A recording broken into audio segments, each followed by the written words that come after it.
माता रामो मत्पिता रामचंद्रः स्वामी रामो मत्सखा रामचंद्रः सर्वस्वं मे रामचंद्रो दयालु नान्यं जाने नैव जाने न जाने। दक्षिणे लक्ष्मणो यस्य वामे च जनकात्मजा पुरतो मारुतिर्यस्य तं वन्दे रघुनन्दनं। वाक्यकारं वररुचिं भाष्यकारं पतञ्जलिं पाणिनिं सूत्रकारं च प्रणतोऽस्मि मुनित्रयम्। सर्वेभ्यः नमो नमः। अहम् अस्मि रविकान्तः। महत्सौभाग्यात् अद्य पुनः अहं भवतां शमेषां जिज्ञासूनां पुरतः समुपस्थितोऽस्मि। अद्य कारकप्रकरणस्य अग्रिमं चर्चा प्रातिपदिकार्थ लिंग परिमाण वचन मात्रे प्रथमा इति सूत्रस्य आधारीकृत्य सु औजस् इति विभक्ति त्रयस्य प्रत्ययस्य कस्मिन् अर्थे साधुतां भवति इति किंचित विचारयामि। तो गत वीडियो में हमने आपसे प्रातिपदिकार्थ लिंग परिमाण वचन मात्रे इस सूत्र का सामान्य निर्वचन किया था। आज का विषय है प्रातिपदिकार्थ मात्रे प्रथमा। प्रातिपदिकार्थ मात्र में प्रथमा विभक्ति होती है, अर्थात प्रातिपदिकार्थ मात्र में सु और जस इस विभक्ति त्रय की साधुता होती है। तो किम नाम प्रातिपदिकार्थत्वम, प्रातिपदिक किसे कहते हो? तो जैसा कल मैंने इसका निर्वचन किया था गत वीडियो में, पदम पदम इति प्रतिपदम प्रतिपदम अर्हत इति प्रातिपदिकम प्रातिपदिकस्य अर्थः प्रातिपदिकार्थः। तो किम नाम प्रातिपदिकम, प्रातिपदिक किसे कहते हैं? तो अर्थवत धातुर प्रत्यय प्रातिपदिकम, इस सूत्र में भगवान पाणिनि ने प्रातिपदिक संज्ञा की कि धातु भिन्न प्रत्यय भिन्न प्रत्यांत भिन्न अर्थवत शब्द स्वरूप प्रातिपदिक होता है।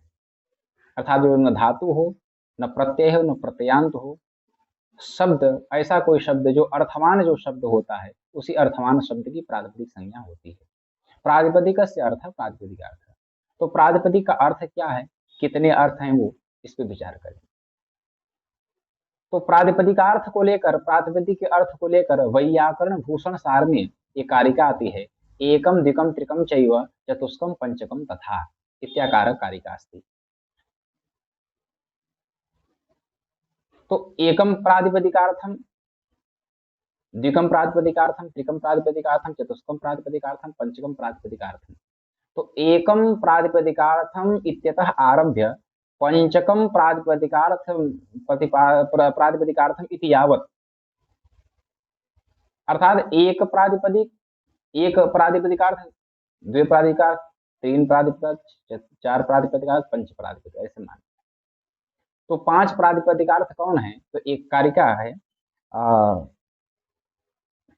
स्वार्थं द्रव्यं च लिंगं च संख्याकारकमेव च अमी पंचैव नामानि केषांचित् अग्रिमात्रयम्। तो स्वार्थ द्रव्य लिंग संख्या कारक, ये पांच प्रातिपदिक के अर्थ होते हैं। केषांचित् अग्रिमात्रयम्, कुछ लोगों के मन में पहले तीन ही प्रातिपदिक अर्थ हैं, अर्थात स्वार्थ द्रव्य लिंग, ये तीन अर्थ ही प्रातिपदिक के अर्थ हैं। अब विचारणे विषय है कि यहाँ पे जो प्रातिपदिकार्थ शब्द उपात्त है सूत्र में, यहाँ पर प्रातिपदिकार्थ का अर्थ हम क्या लें? पंचकम प्रातिपदिकार्थम, पंचकम प्रातिपदिकार्थ, त्रिकम प्रातिपदिकार्थ, किसका हम ग्रहण करें? तो यहाँ पर यदि हम पंचकम प्रातिपदिकार्थम अथवा त्रिकम प्रातिपदिकार्थम का भी ग्रहण करते हैं, तो इस सूत्र में उपात्त लिंगम अथ च वचनम इति पदद्वयस्य वैयर्थापत्ति ही स्यात्। अर्थात इस सूत्र में उपात्त लिंग शब्द और वचन शब्द की व्यर्थता सिद्ध हो जाएगी। अस्मिन् सूत्रे उपात्तः पदद्वयस्य लिंगम अथ च वचनम इति पदद्वयस्य वैयर्थापत्ति भवति, व्यर्थता सिद्ध हो जाएगी। कस्मात् अत्र प्रमाणम किम? तर्हि प्रातिपदिकार्थ कुक्षि प्रविष्ट इदम लिंगम अथ च वचनम अस्ति। क्योंकि प्रातिपदिक के पांच अर्थ हैं, पंचकम प्रातिपदिकार्थम, जिसमें से संख्या और लिंग भी है। संख्या, वचनम संख्या, सूत्र में वचन कहा गया है, उसमें संख्या कहा गया है कारिका में। तो स्वार्थम द्रव्यम च लिंगम च संख्या कारक में च, तो लिंग का ग्रहण और वचन का ग्रहण तो प्रातिपदिकार्थ में ही हो जाता है। प्रातिपदिकार्थ कुक्षिप्त प्रविष्ट, अर्थात प्रातिपदिक के ही उदर में समाया हुआ है। फिर इस सूत्र में लिंग और वचन ग्रहण व्यर्थ हो जाएगा। तो जब लिंग और वचन ये दो व्यर्थ हो जाएंगे तो इनकी व्यर्थता ही इस बात के लिए ज्ञापक है कि यहाँ पर प्रातिपदिकार्थ का अर्थ न त्रिकम प्रातिपदिकार्थम है और न पंचकम प्रातिपदिकार्थम है, इससे ज्ञापित होता है। अब अगर पंचकम प्रातिपदिकार्थम कहें तो जैसे रामः शब्द हमने कहा, तो रामः शब्द कहने पे 5 अर्थों की प्रतीति होती है। राम, रामत्व, पुंस्तव, संख्या, एकत्वादि संख्या और कर्म आदि कारक, ये 5 अर्थ होते हैं। तो क्या इन्हीं को हम प्रातिपदिकार्थ मान लें? इसीलिए प्रातिपदिकार्थ का जो भट्टोजी दीक्षित के द्वारा अर्थ किया गया, वो अर्थ किया गया नियतोपस्थितिकः प्रातिपदिकार्थः। नियतोपस्थितिकः एक समस्त पद, सामासिक पद भट्टोजी दीक्षित द्वारा किया गया। नियता व्यापिका उपस्थिति यस्य स नियतोपस्थितिकः, अर्थात शब्द के साथ अर्थात प्रातिपदिक के साथ जिस अर्थ की उपस्थिति निश्चित हो अर्थात व्यापक हो, यहाँ नी पूर्वक यम धातु व्यापक के अर्थ में है। तो व्यापक का अर्थ क्या है कि जहां जहां वो शब्द होगा वहां वहां उस शब्द का जो जो अर्थ होगा, निश्चित रूप से जो जो अर्थ हो वही उसका अर्थ है, वही प्रातिपदिक अर्थ है। तो नियतोपस्थितिक प्रातिपदिकार्थ है। इससे हम ये कह सकते हैं कि यत्र यत्र नियतोपस्थितिकत्वम तत्र तत्र प्रातिपदिकार्थत्वम, यत्र यत्र नियतोपस्थितिकत्वम नास्ति तत्र तत्र प्रातिपदिकार्थत्वम अपि नास्ति। जैसे उसी मास पिंड को हम गौ कहते हैं या उसी मास पिंड को हम गौ पद से व्यवहार कर सकते हैं जिसमें शासनादिमत्व हो, क्योंकि गौ का लक्षण है शासनादिमत्वम को त्वम। अगर कोई ऐसा मांसपिंड जिसमें शासना नहीं है, गल कम्बल नहीं है, तो उसे हम गोपद से व्यवहार नहीं कर सकते। उसी प्रकार से हम नियतोपस्थितिक उसी अर्थ को कह सकते हैं जो अर्थ उस शब्द को न छोड़ता हो, अर्थात हम नियतोपस्थितिक उसी अर्थ को कह सकते हैं जो उस शब्द के साथ नियत रहता हो। जैसे हम गोपद से उसी को व्यवहार कर सकते हैं जिसमें शासनादिमत्व रहता हो, उसी प्रकार से हम नियतोपस्थित उसी को कह सकते हैं जो प्रातिपदिक के साथ नियत रूप से रहता हो। जिसमें नियतोपस्थितिकत्व नहीं है उसको हम प्रातिपदिक पद से उसका व्यवहार नहीं कर सकते। तो इसलिए भट्टोजी दीक्षित द्वारा जो अर्थ किया गया नियता व्यापिका उपस्थिति यस्य स नियतोपस्थितिकः।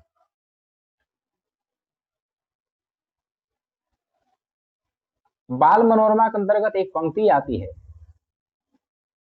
यस्मिन् प्रातिपदिके उच्चारिते यस्य अर्थस्य नियमेन प्रतीतिः भवति अथवा नियमेन भानं भवति शैव प्रातिपदिकार्थः।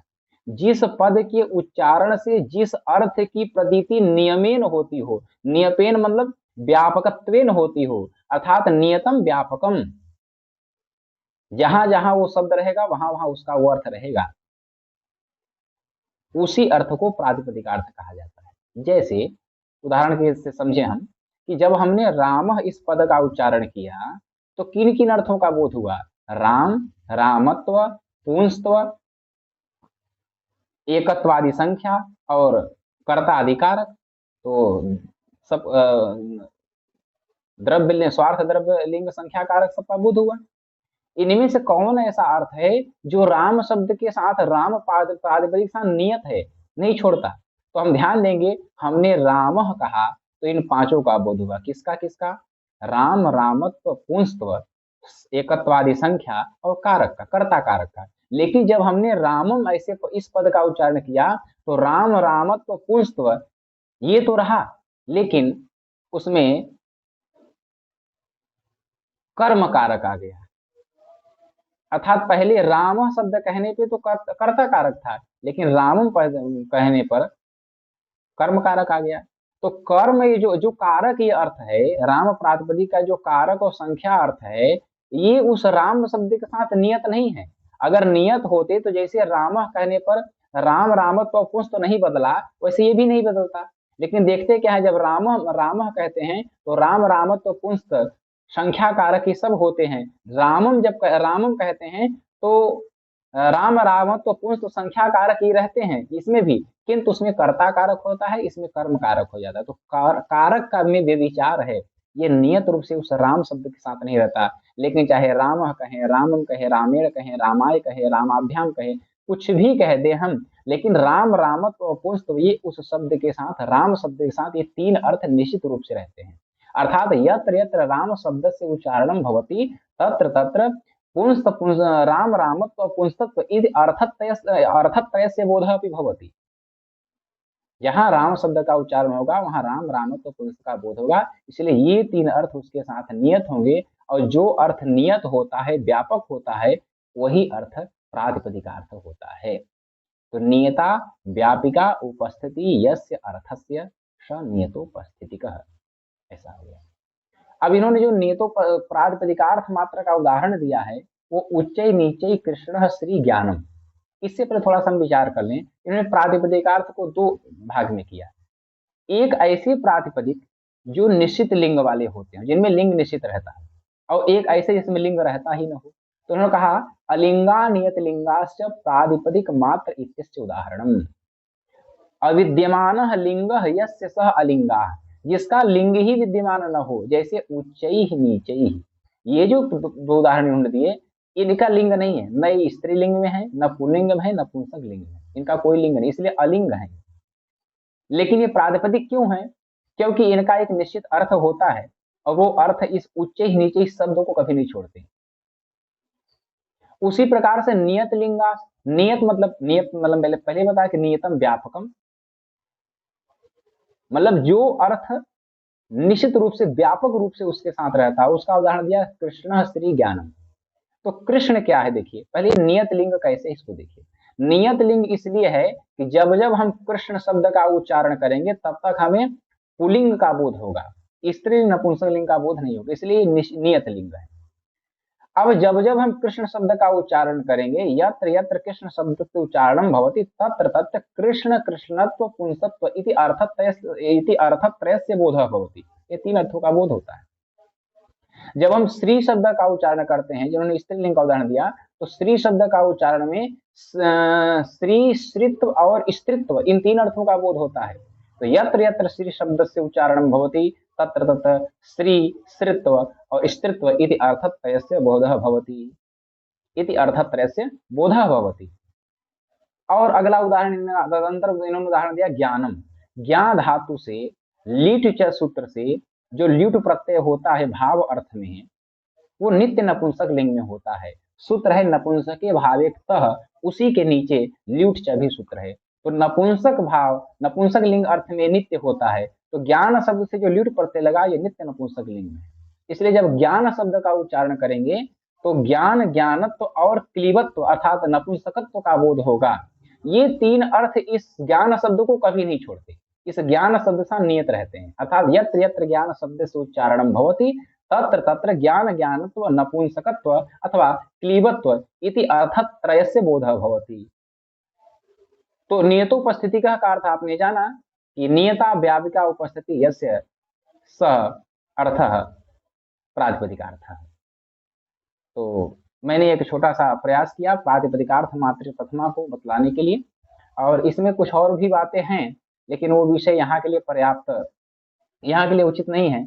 जैसे कि उन्होंने कहा कि अभी लिंग का उदाहरण देंगे तटह तटी तटम, लेकिन यहाँ पर क्या कृष्ण में पुलिंग नहीं है, स्त्री में स्त्रीलिंग नहीं है, तो इनके अर्थ में जो लक्षण में तीन प्रकार दोष कहे जाते हैं, अतिव्याप्ति, अव्याप्ति, उसमें अतिव्याप्ति दोष आ जाता है, क्योंकि इन्होंने कहा कि ये प्रातिपदिकार्थ मात्र के उदाहरण है, और उसमें कृष्ण में पुलिंग है, लिंग घुसा हुआ है, और स्त्री में भी स्त्रीलिंग प्रवेश किया हुआ है, ज्ञान में नपुंसक लिंग, और आगे टटम टटी टटी का तटह टटी टटह का उदाहरण देंगे, किंतु वो यहाँ के लिए पर्याप्त नहीं है। फिर कभी हम आपसे उसके विषय में चर्चा करेंगे। आज के लिए इतना ही। बहुत बहुत धन्यवाद। नमस्कार, धन्यवाद।